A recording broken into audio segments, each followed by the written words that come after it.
right, so we got a little surprise logistical secret in today's training. So we're about to go rip a ride, but we ran this morning, and there's a theme between these two sessions that's become a really fun hack for me when it works out this way. And that is running or riding to meet my family at some kind of social event that we got going on. And so this morning, it's late October, we had a Halloween parade in downtown, and my wife, kiddo, and I, we were all set to go there for 10 a.m. And it dawned on me like, ooh, if I just leave like 15 minutes before my wife would drive over there, I could run there. That would get me like a little 5K, 30-minute run. I could bring the dog, so now all of a sudden like 2 birds, 1 stone, and I could seamlessly just flow right into the family event.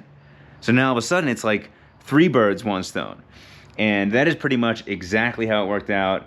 Loaded the stroller in the car before I left like 10 or 15 minutes before my wife, and I had her location on my phone, so I literally finished the run coming right up to her, walking Jack in the stroller. So that was a good little hack this morning.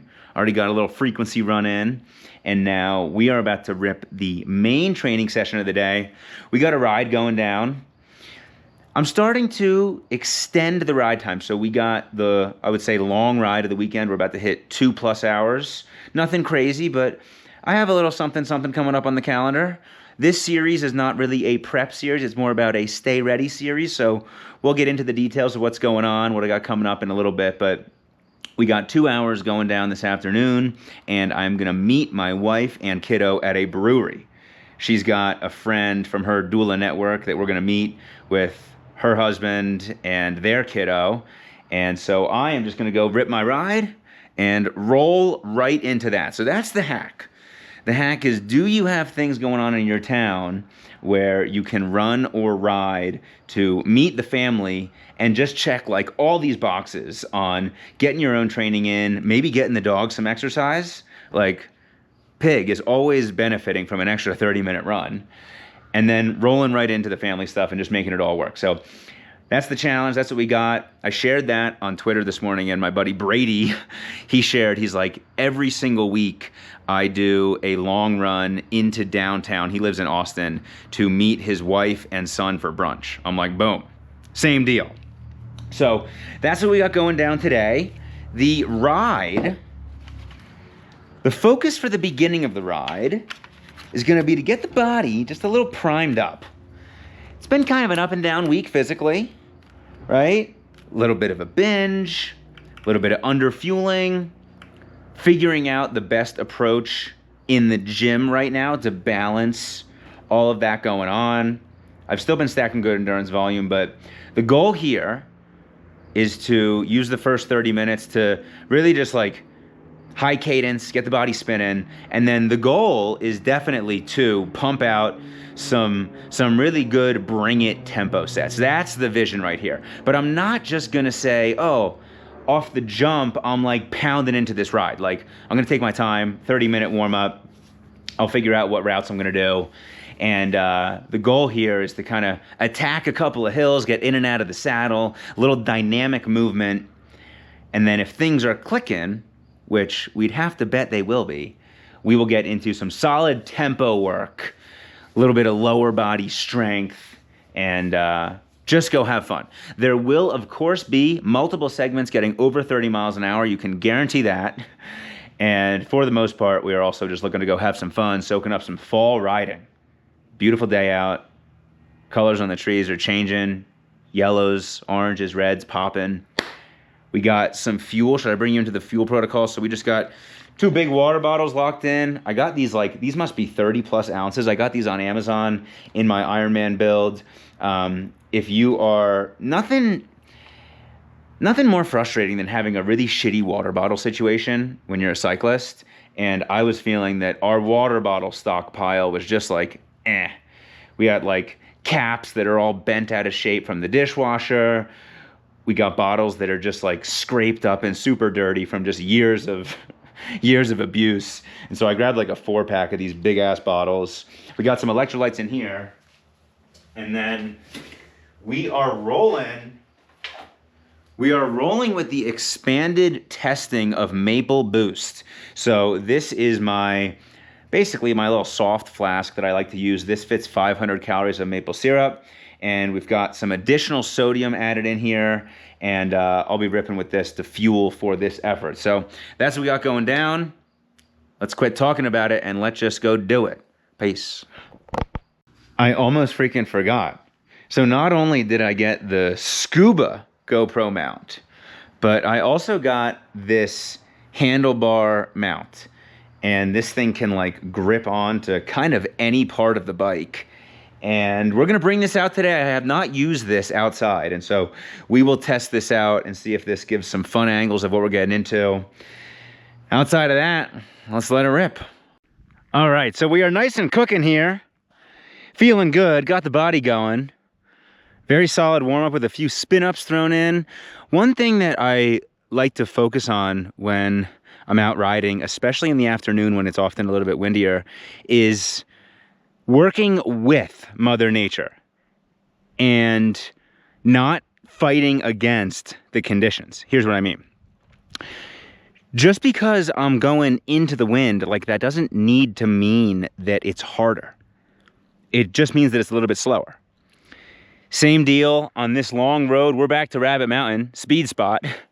This long road coming in here from the main drag, this is kind of like a 1 or a 2% grade the whole time until it gets to this main climb. Now, there's a tendency in my mind and in my body to like grind into that, to like, work a little bit harder. But really, I can just ease off and ride it a bit more smooth. So the tempo sets we've been getting into, we have done 3x5 tempo, kind of sitting like 250, 270 watts. And I can feel, even into the wind and up that 1 or 2% grade, like I can feel my mind is like, oh, go to 300 watts. Like that feels like my kind of lock in. That's like my threshold. So that's like, oh, I want to fight it. That's where my power drifts to. But really the whole time I'm thinking back, like, ease off, man. Take a couple % off and ride it smoother. First 2 sets, we hit some high cadence. So like almost 100 cadence the whole time. Just keeping my knees super tight.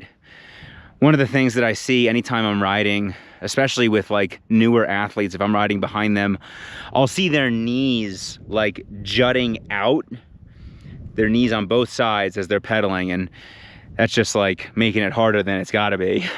And so pistons with the knees, that's what I'm thinking about. And then this final big climb here, it was almost exactly perfect to get a final 5-minute set. I missed like the final 5 seconds because this kind of peaks out, but that's all good. This was also same deal. Like it's uphill and it's steep as shit at times, but like I can still control my cadence and my effort. I'm not just like a victim of Mother Nature. Like Mother Nature's in charge of this whole thing, right? So I got to work with her as best I can, working with the wind, working with the climb, not fighting it. And now here's what we got. We got the new mount. Right, so the GoPro is about to get locked in right here, and we're about to hit this. This speed limit sign says 35 miles an hour, but unfortunately, they must not have been checking my Strava because we are hitting 42 at least. So let's lock into this and just keep this thing rolling. My vision for the remainder of the ride, now that we're pumped up and feeling good, is I'm visualizing 2 more tempo sets, but this time low cadence. This time, like sub 70 would be ideal if I'm on a stretch of road that kind of warrants that. So that's what we're getting into. Having fun, about to go super fast and keep this thing rolling. Peace.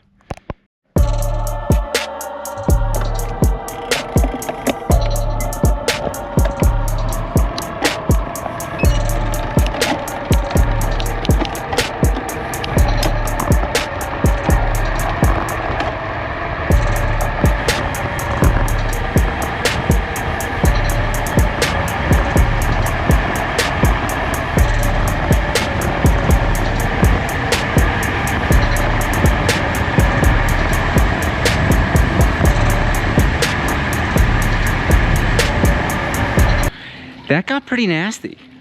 That got dirty. That is what I call a little dirty speed.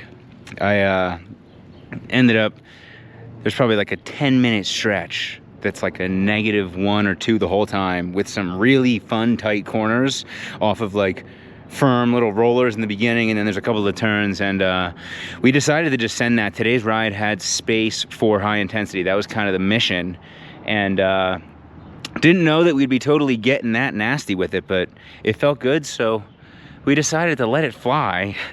It is just damn fun to ride fast. It is damn fun to ride fast. And every time that I'm going uphill and got a little headwind, in the back of my mind, I'm like, I'm gonna get this soon.